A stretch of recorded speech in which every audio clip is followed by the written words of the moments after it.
Do livro Vinha de Luz, capítulo 55 de 180, Igreja Livre, psicografado pelo médium Chico Xavier, através do Espírito Emmanuel.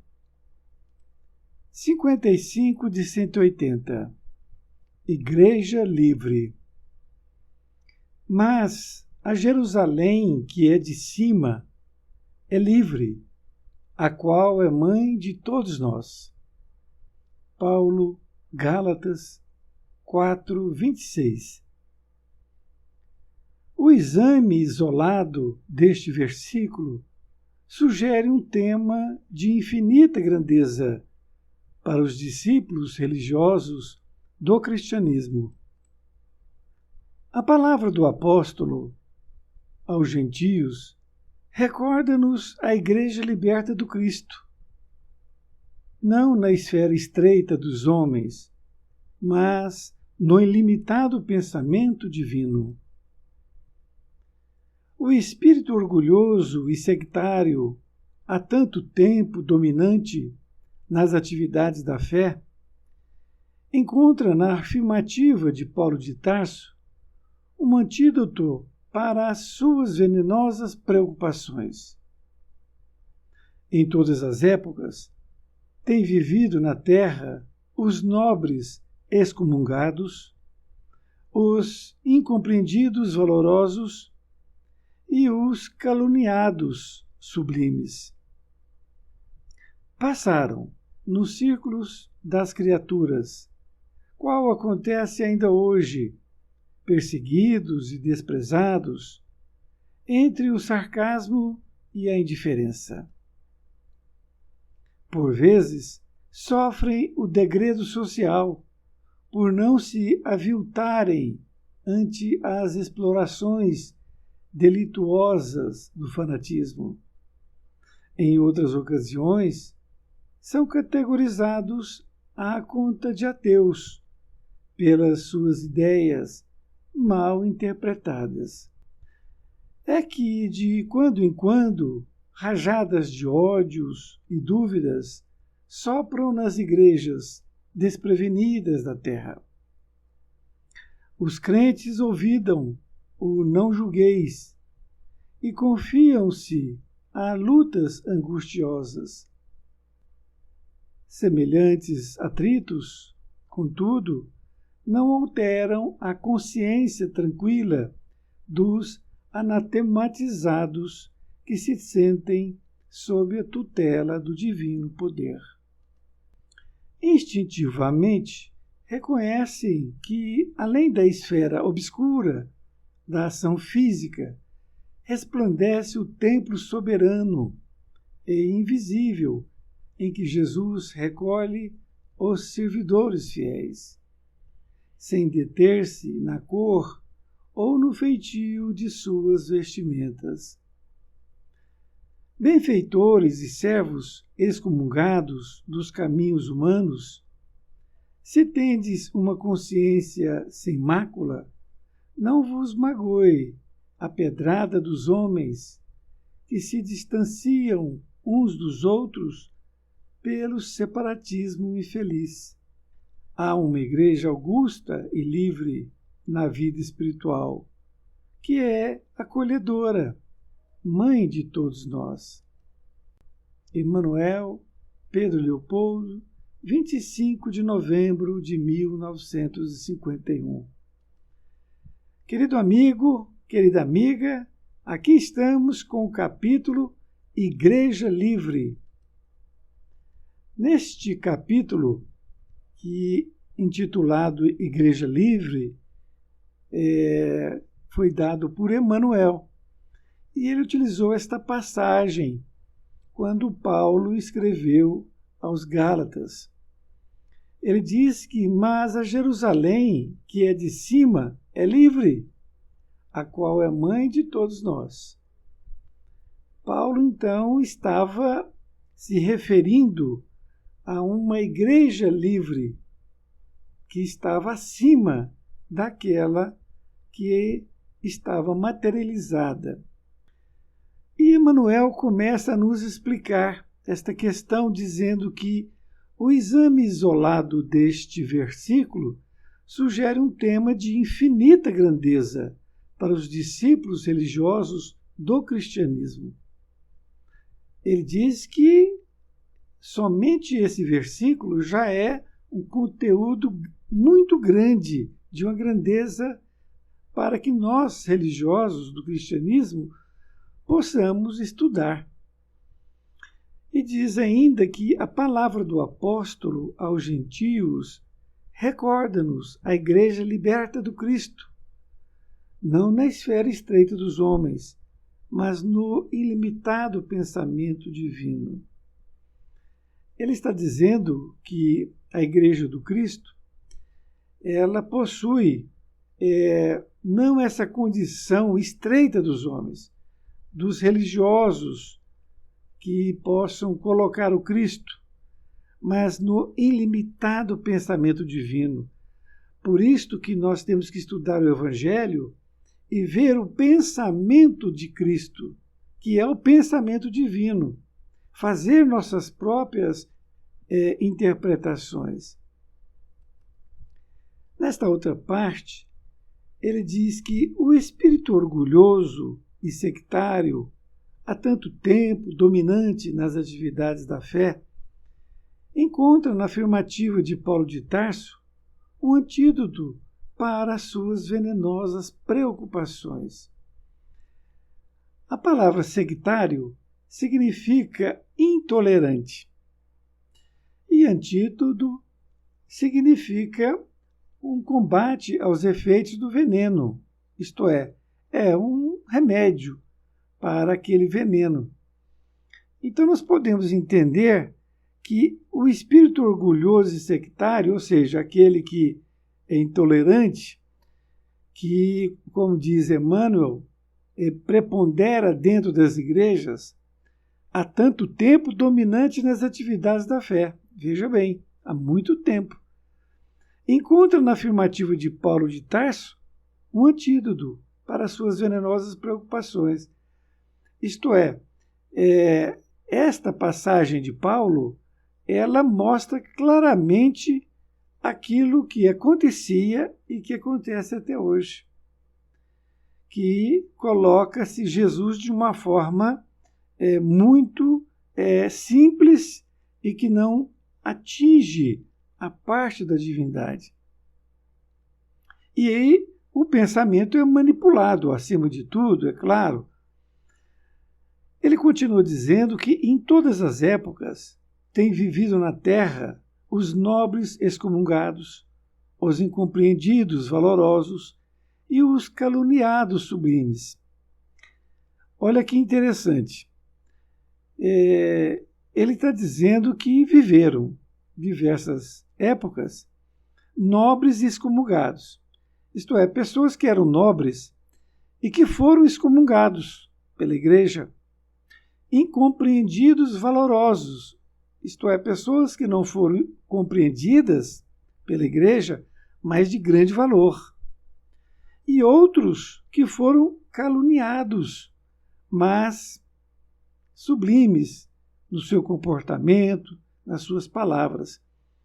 É muito interessante nós percebermos toda essa lógica que Emmanuel está nos passando. Ele diz que passaram nos círculos das criaturas, qual acontece ainda hoje, perseguidos e desprezados, entre o sarcasmo e a indiferença. A palavra sarcasmo significa ironia. E ele diz então que estas pessoas, esses nobres excomungados, os incompreendidos, os caluniados, sublimes, passaram essas criaturas aqui na Terra, qual acontece até hoje. Até hoje. E são perseguidos e desprezados, com sarcasmo, ou seja, com ironia, com zombaria. Vejam o que faz aquele que detém o poder religioso, no caso aqui que nós estamos nos referindo. Nesta outra parte, ele diz assim: por vezes sofrem o degredo social, por não se aviltarem ante as explorações delituosas do fanatismo. Em outras ocasiões, são categorizados à conta de ateus, pelas suas ideias mal interpretadas. Olha, é muito interessante nós analisarmos. Vejamos, a palavra degredo social, o que significa? O degredo social é um afastamento social voluntário ou compulsório. Então, se aquela pessoa frequentava uma determinada igreja, ela pode ter sido excomungada, aquela pessoa. Então, foi um afastamento da igreja compulsório. Mas pode também que ele tenha se afastado socialmente. Por quê? Porque ele não viu nenhuma condição dele ficar naquele grupo religioso. E aviltar, a palavra aviltar é abaixar. Vejamos bem, então, o conteúdo. Por vezes, essas pessoas são afastadas, socialmente falando, por não se aviltarem, ou seja, não se abaixarem ante as explorações delituosas. Isto é, delituosas são categorizadas como que há delito, que é uma infração. É exatamente o que se faz no fanatismo. E é muito interessante a gente perceber isto, porque isto aconteceu no passado e acontece até hoje. Esta questão de um grupo religioso, de um determinado líder, ele retirar aquela pessoa ali do aquele convívio. E o que é interessante também nós percebermos, são categorizados à conta de ateus, pelas suas ideias mal interpretadas. Porque aquele líder religioso, ele sabe perfeitamente que aquela pessoa tem razão, mas ele faz uma má interpretação dela. Ele opta por aquela má interpretação para justificar ali a sua posição. E continuo dizendo que, de quando em quando, rajadas de ódios e dúvidas sopram nas igrejas desprevenidas da terra. E de quando em quando ocorre isso. Essas questões nessas igrejas desprevenidas, rajadas de ódios e dúvidas. Continuo dizendo que os crentes ouvidam o não julgueis e confiam-se a lutas angustiosas. Os crentes, eles ouvidam, isto é, eles esquecem o não julgueis. Não julgueis é o que Jesus sempre pregou no seu evangelho, que nós não julgássemos os outros. É isto que ele fala. No entanto, isto ocorre também quando há essa situação. Continua dizendo que semelhantes atritos, contudo, não alteram a consciência tranquila dos anatematizados que se sentem sob a tutela do divino poder. Essa palavra, que advém de anatema, ela é uma forma da Igreja Católica para punir ou representar a insatisfação ou desacordo com determinado assunto. O que ocorre, então? Um anatema. O anatema, então, é quando uma pessoa questiona um determinado parágrafo do Evangelho que aquele religioso está interpretando de uma outra forma. Essa pessoa que colocou ali uma posição diferente daquela que aquele religioso responsável por uma comunidade estava colocando. Continuando, instintivamente, reconhecem que, além da esfera obscura, a ação física resplandece o templo soberano e invisível, em que Jesus recolhe os servidores fiéis, sem deter-se na cor ou no feitio de suas vestimentas. O que nós entendemos aqui? No fim de tudo isto, o que Jesus faz? Ele recolhe aqueles servidores fiéis. Porque o que comanda é nossa mente, o que comanda é nossa consciência tranquila. E aí ele não vai ver se ele tem problema de cor ou das suas vestimentas, nada disso. Ele vai ver a consciência de cada um. Não vai perguntar se era católico, se era espírita ou se era umbandista. Diz ainda que benfeitores e servos excomungados dos caminhos humanos, se tendes uma consciência sem mácula, não vos magoe a pedrada dos homens, que se distanciam uns dos outros pelo separatismo infeliz. Que se você é um benfeitor, um servo, e está sendo excomungado, excomungado é o que a Igreja sempre fez em todos esses séculos que se passaram. Mas se você tem uma consciência tranquila, sem mácula, ou sem nenhum erro cometido, qualquer coisa que dano que causou outra pessoa, não vos magoe a pedrada dos homens, que se distanciam um dos outros pelo separatismo infeliz. É exatamente esta questão, é de fazer um separatismo entre as pessoas. Ao invés de acolher aquela pessoa que tem uma ideia diferente e ver o que se pode melhorar, não. Mas o orgulho, como ele diz no início, é muito grande. Então não aceita nenhuma opinião que possa ali mudar aquela questão. E ele diz ainda que há uma igreja augusta e livre na vida espiritual, que é acolhedora, mãe de todos nós. O que Paulo de Tarso disse logo no início, e que Emmanuel está reafirmando, é que existe uma igreja espiritual nesta vida.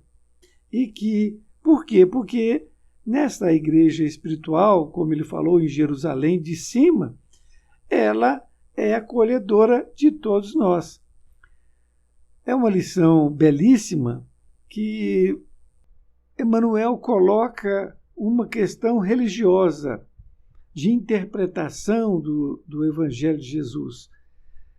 A questão do poder. Nós temos o poder religioso, o poder político, temos diversos tipos de poderes. Agora, quando há pessoas que tenham opiniões diferentes e que mostram um ponto de vista diferente, muitas vezes essas pessoas são realmente criticadas em todos os sentidos. Mas, como ele disse, nós temos a consciência tranquila. Isto é que importa. Um grande abraço e até mais ver, e fique com Deus.